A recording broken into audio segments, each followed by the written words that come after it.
मैं रवि कुमार आप सभी का आपके चैनल फिजिक्स जीजी पे स्वागत करता हूँ। तो हम लोग विद्युत धारा चैप्टर शुरू कर चुके हैं और ऑलरेडी आपका 2-3 लेक्चर इसमें हो चुका है, जिसमें कि हम लोग पढ़ चुके हैं किसके विषय में, तो विद्युत धारा की परिभाषा। तो विद्युत धारा की परिभाषा क्या है? आवेश के प्रवाह की दर को विद्युत धारा कहते हैं। Delta Q by delta T या डी क्यू बटा डी टी, या सिंपली अगर क्यू आवेश टी समय में प्रवाहित हो रहा है किसी चलक से तो आई बराबर क्या हो गया? क्यू बाई टी हो गया। काफ़ी अच्छा से चर्चा कर चुके हैं। साथ ही हम लोग करेंट डेंसिटी भी पढ़ चुके हैं। तो करेंट डेंसिटी इम्पॉर्टेंट है, धारा घनत्व जे, और जे बराबर क्या हम लोग लिखे थे? आई बटा ए, और वेक्टर के रूप में आई बराबर क्या हो रहा था? तो जे डॉट ए, जहाँ कि ये आपका एरिया वेक्टर है। तो अच्छा से धारा घनत्व भी आप लोग को पढ़ चुके हैं, हम अच्छा से नोट भी करवा दिए हैं, इम्पोर्टेंट है थोड़ा सा। तो विद्युत धारा और धारा घनत्व में आपको ध्यान रखना है कि विद्युत धारा क्या है? अदिश राशि है, जबकि धारा घनत्व क्या है आपका? सदिश राशि है। और सिंपल है, चालक के अगर किसी अनुप्रस्थ काट या क्रॉस सेक्शनल एरिया ए से आई करंट प्रवाहित हो रहा है तो धारा घनत्व जे बराबर क्या हो गया? आई बटे ए। और एम्पियर, आई के लिए अगर एम्पियर लिखे गया, एरिया के लिए क्या हो जाएगा? मीटर स्क्वायर, तो क्या हो जाएगा? मात्रक एम्पियर पर मीटर स्क्वायर। तो काफ़ी चर्चा हम लोग इस पे कर चुके हैं। तो असली चीज़ यहाँ पे हम कहना चाह रहे हैं कि विद्युत धारा चैप्टर आपका सबसे आसान चैप्टर होने वाला है। जितना भी चैप्टर पढ़े हैं सबसे सिंपल होने वाला है। थोड़ा सा कंसेप्चुअल आपका था ड्रिफ्ट वेलोसिटी या अनुगमन वेग के बारे में, तो वह आपका इंट्रोडक्शन में ही हम काफ़ी अच्छा से डिटेल से आप लोग को समझा दिए हैं। आप लोग देख सकते हैं वीडियो में जाके। और ड्रिफ्ट वेलोसिटी या अनुगमन वेग और विद्युत धारा में संबंध पूछे, या फिर अनुगमन वेग और धारा घनत्व में संबंध पूछे, यह भी आप लोग का अच्छा से हम करवा दिए हैं। तो आज का क्लास का चैप्टर हम लोग पढ़ेंगे ओम का नियम। बहुत सिंपल है, ओम का नियम भी हम ऑलरेडी कर चुके हैं कि जो भी थोड़ा सा अगर कंसेप्ट आपको चाहिए था तो अनुगमन वेग समझने में ही था। अनुगमन वेग समझ लिए तो पूरा करंट आप लोग का सिंपल हो जाएगा। इलेक्ट्रिक पोटेंशियल या विद्युत विभव वगैरह का हम लोग काफ़ी अच्छा कंसेप्ट पहले ही ले चुके हैं। एक काम जरूर आप लोग को कहेंगे शुरू करने से पहले कि कोई भी काम कीजिए आप लोग ईमानदारी से कीजिए। यानी कि अगर आप अभी वीडियो देखने बैठे हैं तो डिस्ट्रैक्शन नहीं होना चाहिए। जितना नोटिफिकेशन है आप ऑफ कर लीजिए, चाहे व्हाट्सएप का हो, फेसबुक का हो, जो भी डिस्ट्रैक्शन का माध्यम हो जो आपका ध्यान भटकाता हो उसको बंद कर दीजिए। एकांत में बैठ के अगर आपको 25 मिनट ही पढ़ना है, 30 मिनट ही पढ़ना है तो ईमानदारी से 30 मिनट पढ़ो। बाकी का सारा काम आप हम पे छोड़ दो, हमको पता है कैसे आपको डील करना है, कैसे आपका काम होगा। और बहुत आसान है, यह नहीं है कि हमको पूरा एकाग्रचित्त होके पढ़ना है क्योंकि एकदम रॉकेट साइंस पढ़ रहे हैं। रॉकेट साइंस थोड़े ही पढ़ रहे हैं, एकदम सिंपल चीज़ हम लोग पढ़ने जा रहे हैं, बेसिक चीज़ पढ़ने जा रहे हैं। तो आज हम लोग ओम का नियम पढ़ेंगे। ओम के नियम से ही आपका पोटेंशियल ड्रॉप यानी कि V बराबर आया टर्म निकालना सीख लेंगे। प्रतिरोध का कंसेप्ट या रेसिस्टेंस का कंसेप्ट आ जाएगा, रेसिस्टिविटी का कंसेप्ट आ जाएगा। और रेसिस्टेंस और रेसिस्टिविटी को उल्टा कीजिएगा तो कंडक्टेंस का भी कंसेप्ट हमको आ जाएगा। तो बहुत आसान होगा, केवल टर्म वगैरह पे ध्यान रखना है और जल्दी से हम लोग अपना काम भी शुरू कर लेते हैं। तो ओम का नियम लिखती हैं आप लोग को बोर्ड पे पहले से ही हम। ओम का नियम, ओम्स लॉ क्या कहता है? ओम का नियम देख लीजिए। तो कह रहा है भौतिक अवस्था, भौतिक अवस्था में क्या आ गया? तो ताप, घनत्व, ये सब अगर ना बदले, यानी कि भौतिक अवस्था क्या रहना चाहिए? कांस्टेंट होना चाहिए। तो भौतिक अवस्थाएं ताप, घनत्व आदि न बदले तो किसी चालक से प्रवाहित विद्युत धारा आई उसके सिरों के बीच आरोपित विभवांतर V के समानुपाती होती है। एकदम सिंपल कंसेप्ट है ओम के नियम का कि अगर मान लो कि आपके पास कोई कंडक्टर है, जैसे कि यह हमारे पास चालक है, ठीक है, तो इससे विद्युत धारा कब प्रवाहित होगा, जब इसके सिरे पे क्या कीजिएगा, कुछ पोटेंशियल अप्लाई कीजिएगा, जैसे कोई बैटरी से जोड़ दिए या मेंस लाइन से जोड़ दिए। तो जैसे ही इस पे पोटेंशियल अप्लाई कीजिएगा क्या होगा, इससे धारा प्रवाहित होने लगेगी। तो मान लीजिए कि पोटेंशियल भी लगा रहे हैं और इससे धारा आई प्रवाहित हो रही है, तो दोनों में क्या संबंध है, तो सिंपल सा है कि किसी चालक से प्रवाहित विद्युत धारा आई उसके सिरों के बीच आरोपित विभवांतर भी के समानुपाती होती है। यानी कि सिंपली आप क्या लिख सकते हैं, भी प्रोपोर्शनल टू आई। देख लो कितना सिंपल है ओम का नियम। अगर भी बढ़ाइएगा आई भी बढ़ेगा, और अगर इसका ग्राफ भी खींच रहे हैं, इस तरह से आपको पूछेगा कि भी आई ग्राफ, तो कोई भी ओमीय चालक है या वैसा चालक जो ओम के नियम का पालन करता हो, तो उसके लिए भी आई ग्राफ क्या हो जाएगा, तो इस तरह से स्ट्रेट लाइन हो जाएगा जो कि ओरिजिन से गुजरता हो। सिंपल है, देखो भी बढ़ रहा है, करंट भी आपका क्या हो रहा है, बढ़ रहा है। तो जैसे जैसे भी का वैल्यू बढ़ा रहे हैं, करंट भी बढ़ रहा है, तो उसका ग्राफ क्या हो गया, स्ट्रेट लाइन हो गया, या ऑब्जेक्टिव में आपको पूछ लेगा। तो ओमीय चालक के लिए भी आई ग्राफ क्या हो गया, आपका स्ट्रेट लाइन हो गया। इंग्लिश में भी इसी चीज़ को लिख दिए हैं कि the current flowing through a conductor is always directly proportional to the potential difference भी अक्रॉस द टू एंड्स। तो चालक के दोनों एंड के बीच जो पोटेंशियल डिफरेंस आप लगा रहे हैं, उसके कारण क्या हो रहा है, विद्युत धारा प्रवाहित हो रही है, और पोटेंशियल डिफरेंस या विभवांतर भी और आई में क्या है, तो दोनों एक दूसरे का क्या है, डायरेक्टली प्रोपोर्शनल है, यानी सीधा समानुपाती है। क्लियर है। तो ओम का नियम अगर आपसे पूछेगा क्या कहेगा कि किस भौतिक अवस्था के नियत रहने पर या न बदलने पर किसी चालक से प्रवाहित विद्युत धारा उसके सिरों के बीच आरोपित विभवांतर के समानुपाती होती है। यही आपका क्या है, ओम का नियम है। गणितीय फॉर्म में लिखना चाहेंगे, क्या लिख दिए, भी प्रोपोर्शनल टू आई, यानी कि भी समानुपाती है आई के। अब हमेशा हम यह ट्रिक करते हैं कि अगर यह समानुपात का चिन्ह हटा के हमको बराबरी का चिन्ह देना है तो क्या करेंगे, एक नियतांक से गुना करेंगे, और यहाँ पे आपका नियतांक क्या है, देख लीजिए, यह क्या है, आपका नियतांक आर है, यानी कि यह आर क्या है, समानुपातिक नियतांक। और इसी आर को हम लोग क्या कहते हैं, इलेक्ट्रिकल रेसिस्टेंस। इलेक्ट्रिकल रेसिस्टेंस या विद्युत प्रतिरोध। इलेक्ट्रिकल रेसिस्टेंस या इसका नाम आर को क्या कहते हैं, विद्युत प्रतिरोध भी कहते हैं, जो कि क्या है, आपका समानुपातिक नियतांक है, या फिर आर को क्या कहेंगे, सिंपली प्रतिरोध भी कहेंगे, प्रतिरोध, या फिर इंग्लिश में क्या कहेंगे, रेसिस्टेंस। देख लो। और आर का मात्रक याद रखना क्या होता है, ओम होता है। तो बहुत ही सिंपल है ओम का नियम कि किसी चालक के प्रवाहित धारा क्या होगा, तो उसको सिरों के बीच आरोपित विभवांतर भी के समानुपाती होगा, तो भी प्रोपोर्शनल टू आई है। अगर समानुपात के जगह पे बराबरी का चिन्ह देना चाहेंगे तो हमको एक कांस्टेंट से गुना करेगा, वह कांस्टेंट यहाँ पे क्या है, आर है, और यही आपका भी बराबर आई आर, यह क्या है, आपका ओम का नियम है, जहाँ पर कि आर क्या है, समानुपातिक नियतांक है, जिसको क्या कहते हैं, तो प्रतिरोध या रेजिस्टेंस, या इसको इलेक्ट्रिकल रेजिस्टेंस भी लिखा मिलेगा, या इसको विद्युत प्रतिरोध भी कहेंगे, और आर का मात्रक क्या है, ओम है। तो एकदम क्लियर है। अब यहाँ पे देख लो सब लोग कि यह जो आर निकल रहा है यानी विद्युत प्रतिरोध, ठीक है, एक टर्म हम लोग को ओम्स लॉ से मिल रहा है, क्या, विद्युत प्रतिरोध या रेजिस्टेंस आर।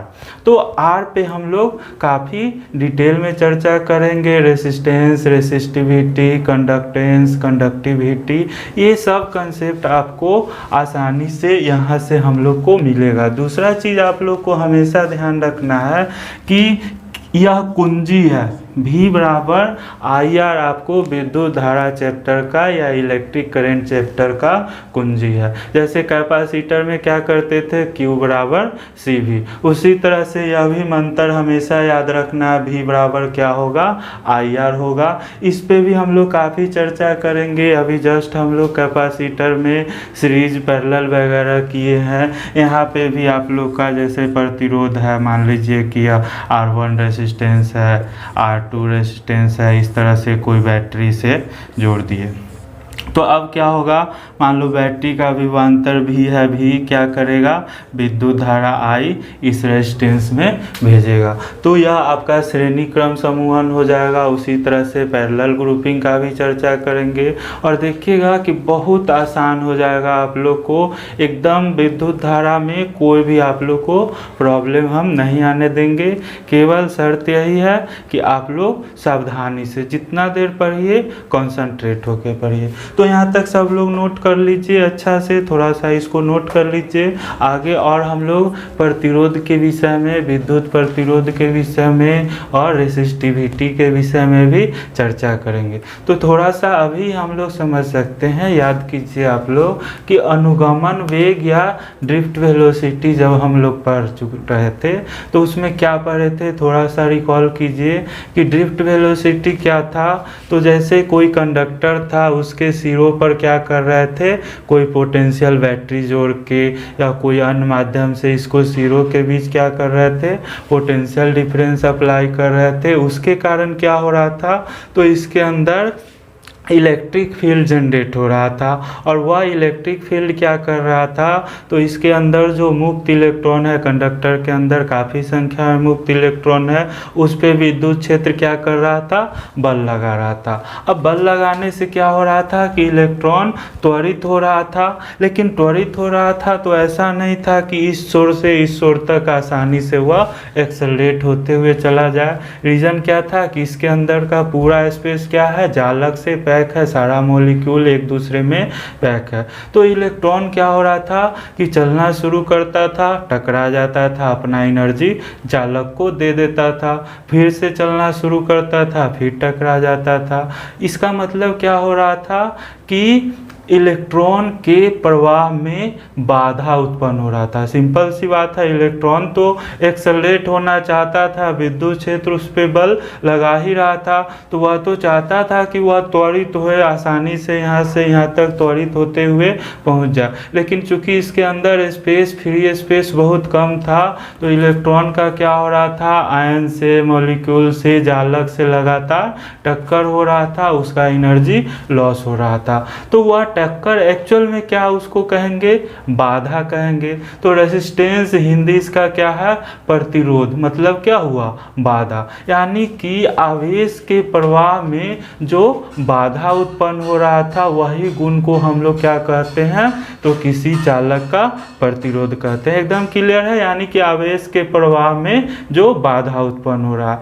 तो यह जो प्रतिरोध है, यह हर एक चालक के, मान लीजिए जैसे सोना है, चांदी है, लोहा है, अलग अलग प्रकार का कंडक्टर है, सभी का प्रकृति अलग अलग है। कोई आवेश के प्रवाह में ज़्यादा बाधा उत्पन्न कर रहा है, कोई कम बाधा उत्पन्न कर रहा है। देखते होंगे कि आप लोग अगर बिजली का तार खरीदने जाते हैं तो कहते हैं कि हमको कॉपर वायर दीजिए। क्यों कहते हैं कि कॉपर का प्रतिरोध कम है, जबकि एल्युमिनियम का वायर लीजिएगा तो एल्युमिनियम का प्रतिरोध कॉपर की तुलना में ज़्यादा है। तो क्या हो रहा है, तो कॉपर जो है आवेश के प्रवाह में कम बाधा उत्पन्न कर रहा है, तो उससे क्या होगा, तो आपका विद्युत धारा का क्षय या एनर्जी का क्षय उसमें कम होगा। जबकि वही एल्युमिनियम का तार यूज कीजिएगा, लोहा का तार यूज कीजिएगा, उसका प्रतिरोध अधिक है, वह ज़्यादा बाधा उत्पन्न करेगा। मतलब क्या होगा, आवेश ज़्यादा टकराएगा, ज़्यादा एनर्जी लॉस करेगा। तो यही रीज़न है कि कॉपर आपका महंगा है, एल्युमिनियम आपका सस्ता है। तो इन सारी चीज़ों पर हम लोग लोग अच्छे से चर्चा करेंगे। और कोई रॉकेट साइंस नहीं है, बिल्कुल नर्सरी क्लास का भी बच्चा है तो उसको भी समझ में आएगा। यहाँ तक काम हम लोग कर लिए हैं। आगे हम लोग प्रतिरोध पे अलग से आपका टॉपिक लिख देते हैं। ओम का नियम हमारे ख्याल से एकदम क्लियर कर दिए हैं। यह ग्राफ भी याद रखिएगा आप लोग कि क्या है, तो V बढ़ रहा है तो I भी बढ़ रहा है, दोनों में क्या है तो V प्रोपोर्शनल टू I है। ग्राफ इसका कैसा होगा तो ओमीय चालक का ग्राफ क्या होगा, स्ट्रेट लाइन होगा जो ओरिजिन से गुजरता है, या ऑब्जेक्टिव में कई बार आपको पूछ चुका है। एकदम क्लियर है आप लोग का, ठीक है। तो अब हम लोग यहाँ से आगे का काम शुरू करते हैं, इसको नोट कर लीजिए आप लोग।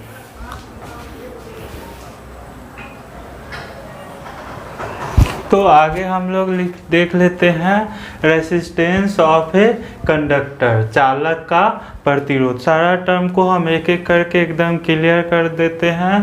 तो किसी चालक का प्रतिरोध आप किसे कहिएगा, अभी आपने ओम्स लॉ में क्या पढ़ा, V बराबर I R, और यहाँ से ही आप कह सकते हैं R बराबर क्या हो गया, V बटे I। मतलब चालक का प्रतिरोध R क्या है तो विभवांतर V और धारा I का अनुपात है। तो वही चीज़ लिख भी दिए हैं, विभवांतर V तथा धारा I के अनुपात V बटे I को चालक का प्रतिरोध R कहते हैं। Ratio of potential difference V and current I is called resistance of a conductor. कितना सिंपल है। असली की आप लोग याद रखिएगा, V बराबर IR, हर जगह इसका हम लोग यूज करेंगे, चाहे पोटेंशियल ड्रॉप निकालना हो या आगे किरचॉफ्स लॉ पढ़ेंगे, लूप लॉ पढ़ेंगे। तो किसी बंद लूप के अंदर टोटल पोटेंशियल ड्रॉप 0 होता है, मतलब टोटल IR टर्म्स हम सम निकालेंगे बराबर 0 करेंगे। तो बहुत आसान काम कर देगा, बहुत सिंपल है, आपको याद रहेगा V बराबर IR। तो यहीं से R बराबर क्या हो गया, V बटे I। तो प्रतिरोध R का परिभाषा क्या हो गया, विभवांतर V तथा धारा I के अनुपात को चालक का प्रतिरोध R कहते हैं। बहुत सिंपल है। अब आ जाती है बात मात्रक की। तो इसका मात्रक क्या हो जाएगा, इसका मात्रक क्या होता है तो इसका SI मात्रक होता है ओम। वैज्ञानिक के नाम पे ही रख दिया OH M। और सिंबल किस तरह से लिखते हैं, संकेत इस तरह से लिखते हैं, जैसे कोई प्रतिरोध है, कोई रेजिस्टेंस इस तरह से रहेगा और दिया रहेगा 5 ओम। तो इसको क्या पढ़िएगा कि यह कंडक्टर है, इसका प्रतिरोध क्या है 5 ओम है। क्लियर है। अब 1 ओम का परिभाषा हम लोग यहाँ से अगर निकालना चाहे तो यदि V बराबर 1 वोल्ट ले लेते हैं और I बराबर क्या ले लेते हैं 1 एम्पियर,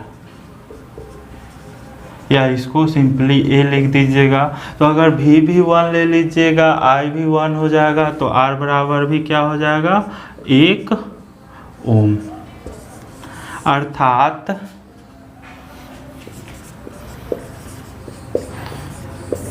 यदि किसी चालक के सिरों के बीच 1 वोल्ट विभवांतर आरोपित करने पर उससे होकर 1 एम्पियर की धारा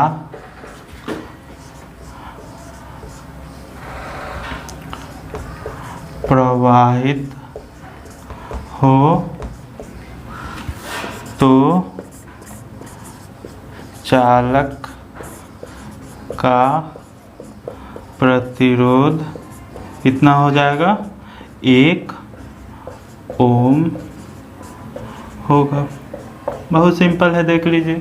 तो 1 ओम का हम लोग डिफिनीशन भी यहीं से कर लिए कि अगर V 1 वोल्ट हो, I आपका 1 वोल्ट हो, तो R बराबर भी क्या हो जाएगा, 1 ओम हो जाएगा। यानी किसी चालक के सिरों के बीच 1 वोल्ट विभवांतर आरोपित करने पर उससे प्रवाहित धारा 1 एम्पीयर हो तो चालक का प्रतिरोध क्या कहिएगा, 1 ओम कहिएगा। और अगर इसका मात्रक कहिएगा तो R बराबर आपका V/I है, यानी क्या हो गया, वोल्ट और बट्टे में क्या है, एम्पीयर।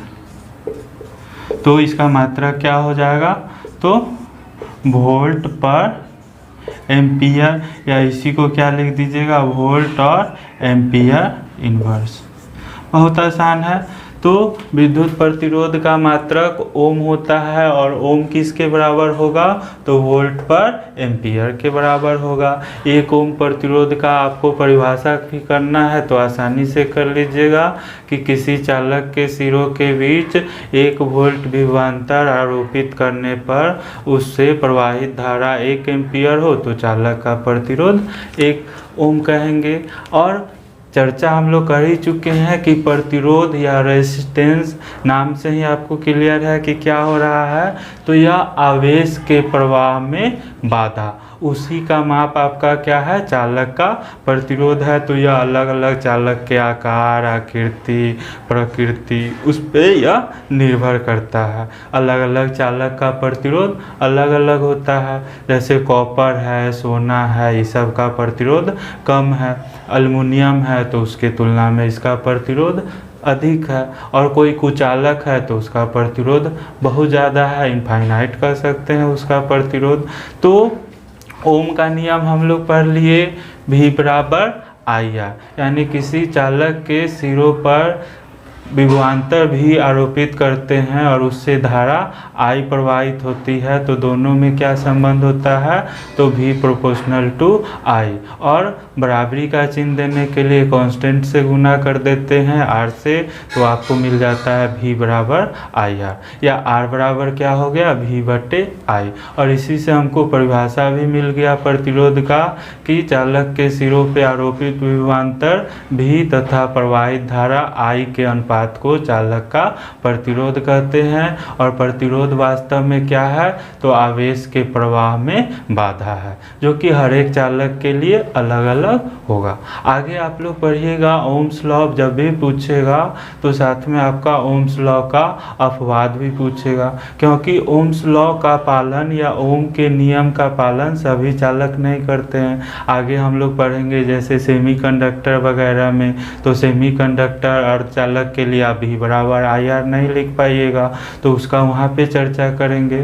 तो आपको पूछ सकता है कि ओमीय चालक किसे कहेंगे, तो वैसे चालक जो ओम के नियम का पालन करते हैं, यानी कि उसमें V और I का ग्राफ क्या मिलेगा, स्ट्रेट लाइन मिलेगा, तो ओमीय चालक कहलाएगा। वैसा चालक जो ओम के नियम का पालन नहीं करता है, अनोमीय चालक कहलाएगा। एकदम क्लियर है। तो इसको भी आप लोग नोट कीजिए, आगे और भी काफ़ी कुछ चर्चा करेंगे, लेकिन एकदम सिंपल है, केवल टर्म वगैरह का ध्यान रखना है आप लोग को, और यहाँ तक नोट कर लीजिए अच्छे से।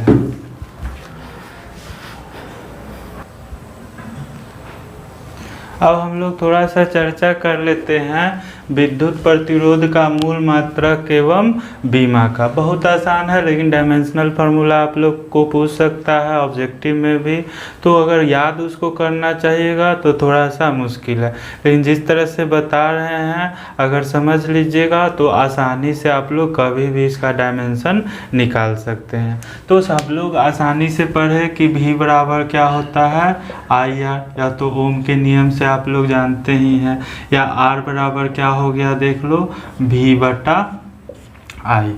ठीक है। अब अगर इसका मात्रक हमको R का निकलना है तो क्या लिखना होगा, तो एक तो आपका हो गया क्या, वोल्ट और बट्टे एम्पियर, या तो अभी हम लोग देख ही लिए, यानी कि इसको लिख सकते हैं क्या हम लोग, वोल्ट पर एम्पियर या इस तरह से भी लिखा हुआ होगा वोल्ट पर एम्पियर। लेकिन अगर इसका मूल मात्रक निकालना है और मूल मात्रक निकाल लेंगे तो आसानी से बीमा भी हम लोग निकाल सकते हैं। तो वोल्ट के लिए क्या लिखेंगे बताइए, जूल पर कूलाम, और बटा, और एम्पियर के लिए हमेशा आप लोग को पता है क्या होता है, तो विद्युत धारा I बराबर क्या होता है, Q बटा T, और Q बराबर क्या हो गया, I इंटू T, यानी कि I के लिए एम्पियर और T के लिए I के लिए क्या हो गया, तो कूलाम पर सेकेंड। तो यहाँ पे आपका कूलाम है, ठीक है, कूलाम के लिए आपको क्या लेना होगा, तो I इंटू टी लेना होगा, और फिर बटा में आपका एम्पियर भी है, देख लीजिए ध्यान से सब लोग। तो वोल्ट के लिए क्या हो गया, जूल पर कूलाम, और फिर एम्पियर है आपका, तो बटा में क्या करिएगा, एम्पियर। तो सबको पता है कूलाम के लिए आपको क्या लेना पड़ेगा, तो आवेश के लिए क्या होता है, एम्पियर इंटू सेकेंड, क्या हो जाएगा आपका, जूल, और बटा में आपका आ गया कूलाम, और गुने एम्पियर। अगेन इसको लिख देते हैं, जूल बटा कूलाम के लिए क्या हो गया, तो I इंटू टी, यानी कि एम्पियर इंटू सेकेंड, और इंटू, या फिर से आपका क्या है, एम्पियर। ध्यान से देख लीजिए, बिल्कुल भारी नहीं है। R बराबर हो गया V बटे I, यानी कि वोल्ट बटा एम्पियर। वोल्ट को हम लोग क्या लिखते हैं, जूल पर कूलाम। इसको भी याद कर लीजिए कि विभवांतर कहे थे कि अगर Q आवेश को अनंत से और किसी बिंदु तक लाने में W कार्य होता है, तो क्या लिखते थे, चूंकि Q आवेश को अनंत से या दो बिंदु के बीच ले जाने में W कार्य, तो इकाई आवेश को ले जाने में कितना कार्य होगा, W बटा टी। अच्छा से देख लीजिएगा, इलेक्ट्रिक पोटेंशियल आप लोग का बेस है, उसको छोड़िएगा तो यहाँ हर जगह दिक्कत होगा। तो इकाई आवेश को लाने में अगर Q आवेश को दो बिंदु के बीच ले जाने में W कार्य होता था, इकाई आवेश में क्या हो गया, W बटा Q, और यही W बटा Q क्या कहलाता था, उन बिंदुओं के बीच विभवांतर भी कहलाता था। तो वर्क के लिए क्या हो गया, जूल बटे Q आपका क्या हो गया, कूलाम हो गया। अच्छा से देख लो सब लोग, यह सब आपका न्यूमेरिकल में भी हेल्प करेगा। तो वोल्ट के लिए क्या लिखा हमने, जूल पर कूलाम, और बटा एम्पियर था, एम्पियर को एज इट इज रहने दिए। अब कूलाम के लिए भी हम क्या करेंगे, तो कूलाम आपका क्या होता है, विद्युत धारा I बराबर क्या होता है, Q बटा की। Q क्या है, आवेश है, यानी कि क्या हो गया, कूलाम, और बटा समय आपका क्या हो गया, सेकेंड। तो यहाँ से अगर कूलाम का मात्रक लेना होगा तो विद्युत धारा गुने सेकेंड, I गुने क्या हो गया, सेकेंड हो गया। केवल समझने के लिए कह रहे हैं, I के लिए क्या लिखिएगा, एम्पियर और गुने सेकेंड। तो जहाँ कहीं भी आपको आवेश के जगह पे लिखना हो या कूलाम के जगह पे लिखना हो तो क्या हो जाएगा, एम्पियर इंटू सेकेंड। अच्छा से देख लो, हर जगह काम करेगा। जब भी कूलाम को रिप्लेस करेंगे किससे करेंगे, एम्पियर इंटू सेकेंड से। क्यों करेंगे, कि एम्पियर आपका मूल मात्रक में शामिल है, सेकेंड भी आपका मूल मात्रक में शामिल है। तो यहाँ पे देख लो क्या हो गया, तो जूल बटा कूलाम बटा में आ गया और इंटू एम्पियर हो गया। तो कूलाम के लिए वापस हमने लिख दिया एम्पियर गुने सेकेंड, और यह एम्पियर था तो एम्पियर को रहने ही देते हैं। अब अगेन आप लोग जूल, यानी कि यह क्या है, कार्य है, और कार्य बराबर क्या होता है, बल गुने विस्थापन। तो जूल के जगह पे क्या लिख दीजिएगा, न्यूटन, और इंटू विस्थापन के लिए क्या हो गया, मीटर देख लो अच्छा से। और बटा में आपका क्या है, तो एम्पियर के लिए ए लिख दे रहे हैं, तो 2 है क्या हो गया ए स्क्वायर, और सेकेंड के लिए क्या लिख दे रहे हैं, टी लिख दे रहे हैं। तो अगेन यहाँ से आप लोग देख लीजिए, न्यूटन के लिए अब क्या लिखेगा, याद होगा सबको, किलोग्राम इंटू मीटर और पर क्या हो गया सेकेंड स्क्वायर, यानी कि किलोग्राम मीटर पर सेकेंड स्क्वायर। सेकेंड के लिए अगर टी ले रहे हैं तो क्या हो गया टी स्क्वायर। और फिर एक और मीटर है तो उसके लिए भी एम लिख देते हैं। और बट्टा में आपका क्या है, देख लो ए स्क्वायर इंटू टी। सबको पता है अब किलोग्राम के लिए क्या हो जाएगा, एम हो जाएगा। और यह मीटर स्क्वायर, मीटर के लिए क्या लेते हैं, एल लेते हैं, यानी क्या हो गया, तो किलोग्राम के लिए एम, मीटर स्क्वायर क्या हो गया एल स्क्वायर, और बटे टी स्क्वायर और टी क्या हो गया टी क्यू और इंटू ए स्क्वायर। अब सबको अरेंज कर लो, कुछ नहीं है तो क्या हो गया एम एल स्क्वायर, टी ऊपर जाएगा क्या हो जाएगा टी माइनस 3, ए का जाएगा तो क्या हो जाएगा ए माइनस 2। तो M L square T minus 3 A minus 2, यह किसका बीमा हो गया, तो विद्युत प्रतिरोध, विद्युत प्रतिरोध आर का बीमा हम लोग क्या निकाल लिए, M L square T minus 3 A minus 2। बहुत आसान है, एक बार ज़रूर सब लोग निकाल के प्रैक्टिस कीजिएगा, आपका न्यूमेरिकल भी क्लियर होगा, पीछे का भी रिवीजन होगा। और यह डायमेंशनल फार्मूला पूछते रहता है हमेशा।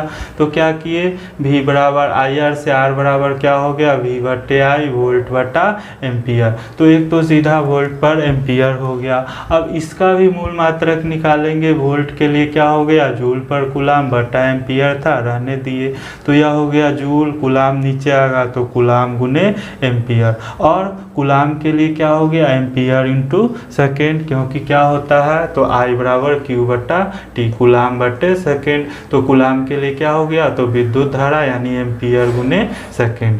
तो जब भी यह टेक्निक हमेशा याद रखिएगा, कुलाम के जगह पे क्या लिख दीजिएगा एम्पियर इंटू सेकेंड। तो ampere into second into ampere हो गया। यह आपका जूल वर्क है, वर्क क्या होता है बल गुने विस्थापन यानी न्यूटन गुने मीटर, और बटे एम्पियर गुने एम्पियर क्या हो गया एम्पियर स्क्वायर, सेकेंड को टी ले लिए हैं। ठीक है, आप एस भी लीजिएगा, बाद में भी टी कर सकते हैं, केवल समझने के लिए ट्रिक आप लोग को अप्लाई करना है। अब न्यूटन का परिभाषा क्या है, वह बल जो 1 किलोग्राम की वस्तु पर लगकर 1 मीटर प्रति सेकेंड स्क्वायर का त्वरण उत्पन्न कर दे। तो न्यूटन के लिए हो गया किलोग्राम मीटर और प्रति सेकेंड स्क्वायर। तो न्यूटन के लिए किलोग्राम मीटर प्रति सेकेंड स्क्वायर यानी कि केजी एम और बटा टी स्क्वायर हो गया। उसके बाद मीटर था, मीटर को रहने दिए, और बटा ए स्क्वायर गुने टी हो गया। तो अब यहाँ तक तो आ गए हैं, अब कंफ्यूज नहीं होना है कि यह एम है और यह एम ले रहे हैं हम। किलोग्राम के लिए डायमेंशनल फार्मूला में क्या सिंबल है एम है, जबकि यह मीटर आपका क्या है लंबाई है, लंबाई के लिए क्या सिंबल है एल है। तो मीटर स्क्वायर यानी क्या हो गया एल स्क्वायर, टी स्क्वायर गुने टी क्या हो गया टी क्यू हो गया, ए स्क्वायर रहने दिए। तो यह आपका क्या हो गया M L two T minus 3 A minus 2। इसको भी आप लोग ध्यान रखिएगा। तो यह आप लोग जल्दी से नोट कर लीजिए, और इसी का उल्टा आपका चालकत्व होता है, वह भी हम लोग जल्दी से करके वीडियो खत्म करेंगे।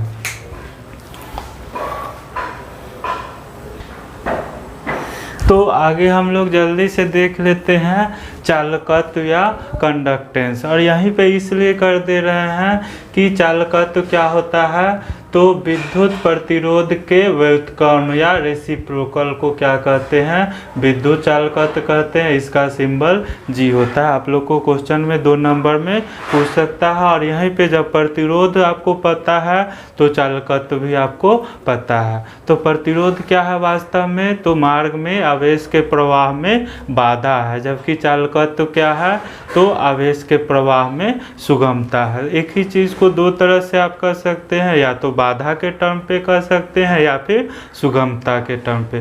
तो अगर बाधा अधिक है मतलब सुगमता कम है, या सुगमता अधिक है तो बाधा आपका क्या होगा, कम होगा। तो सिंपल नाम से ही लग रहा है दोनों क्या है, एक दूसरे का रेसिप्रोकल है। तो थोड़ा सा टर्म का हम लोग को ध्यान रखना पड़ता है। तो क्या है, चालकत्व या कंडक्टेंस क्या है, विद्युत प्रतिरोध के व्युत्क्रम या रेसिप्रोकल को क्या कहते हैं, विद्युत चालकत्व कहते हैं। इसका सिंबल क्या है, जी है, नोट कर लीजिए, समझने में भी कोई दिक्कत नहीं है। तो चालकत्व जी बराबर क्या हो गया, तो प्रतिरोध आर है तो व्युत्क्रम क्या हो गया, 1/r हो गया। अब यहीं से आप लोग जानते हैं कि चूंकि प्रतिरोध आर बराबर क्या होता है, तो भी बराबर आपको पता है आया, इसको कभी मत भूलिएगा, भी बराबर आया। तो यहाँ से आर बराबर क्या हो जाएगा, v/i। तो चूंकि प्रतिरोध R बराबर क्या है, v/i, तो चालकत्व G, तो प्रतिरोध का उल्टा 1/r कीजिएगा तो यह उलट के क्या हो गया, I/v।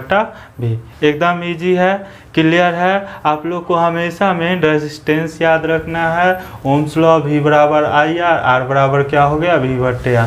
और जब यह रेजिस्टेंस का आपको पता है तो चालकता क्या होता है, तो विद्युत प्रतिरोध का व्युत्क्रम होता है। अगर रेजिस्टेंस R है तो चालकत्व G क्या हो गया, 1/r हो गया। अगर R बराबर v/i है तो G बराबर क्या हो जाएगा, I/v। एकदम आसान है, केवल आपको टर्म जानना है, टर्म याद रखना है। तो चालकत्व का मात्रक ओम इनवर्स, यानी कि प्रतिरोध का मात्रक क्या है, ओम है, तो 1/ओम को क्या लिख दिया, ओम इनवर्स, अथवा इसी को महो भी पढ़ते हैं, ध्यान रखिएगा, महो, MHO। तो प्रतिरोध का मात्रक आपका ऐसा ही मात्रक ओम हो गया। चालकत्व क्या है, तो प्रतिरोध का व्युत्क्रम है, यानी कि 1/r, 1/ओम क्या हो गया, ओम इनवर्स अथवा महो भी कहते हैं। और इसका बीमीय सूत्र तो अभी निकाले थे, विद्युत प्रतिरोध का बीमीय सूत्र देख लीजिए, पूरा अच्छा से डिटेल में निकाले, क्या था, mL² T-3a-2। तो विद्युत प्रतिरोध का बीमीय सूत्र याद है। अब इसी को उल्टा कीजिए, 1/r कीजिएगा, तो जहाँ m है वहाँ पे क्या हो जाएगा, तो नीचे चला जाएगा। इस तरह से 1/mL2 T-3, हाँ बेटा, a-2। तो यह क्या हो जाएगा, तो अब उल्टा होगा, m ऊपर जाएगा, क्या हो गया, m-1 हो गया, L² है क्या हो गया, L-2, T-3 है ऊपर गया T3, a-2 है ऊपर गया, क्या हो गया, a² हो गया। तो इस तरह से आपको चालकत्व का डायमेंशन भी अलग से याद नहीं करना है। अगर प्रतिरोध का आपको पता है तो चालकत्व का भी आसानी से निकाल लीजिएगा। तो आज का वीडियो यहीं तक रहने देते हैं। बेसिक टर्म सब आप लोग को अच्छा से क्लियर हम कर दिए हैं, थोड़ा सा नोट कर लो और बिल्कुल घबराने का ज़रूरत नहीं है। आपका ऑफलाइन में हम ऑप्टिक्स आपका पढ़ा ही रहे हैं, प्रकाश का अपवर्तन आज आप लोग का पढ़ा दिए हैं, ठीक है, स्नेल्स लॉ भी हम लोग कर रहे हैं। तो एक तरफ उधर भी काम कर ही रहे हैं और इधर भी हम लोग विद्युत धारा जल्दी ख़त्म करेंगे, आगे चैप्टर में बढ़ेंगे। कोशिश करेंगे कि फरवरी से एक आध महीना पहले ही ख़त्म करके हम लोग रिवीजन मोड में आ जाए। क्लियर है सब लोग का? तो आज का वीडियो इतना ही रहने दीजिए, धन्यवाद। नहीं बदमाशी कीजिए बेटा, सब पढ़ रहा है ना, डिस्टर्ब होगा सबको।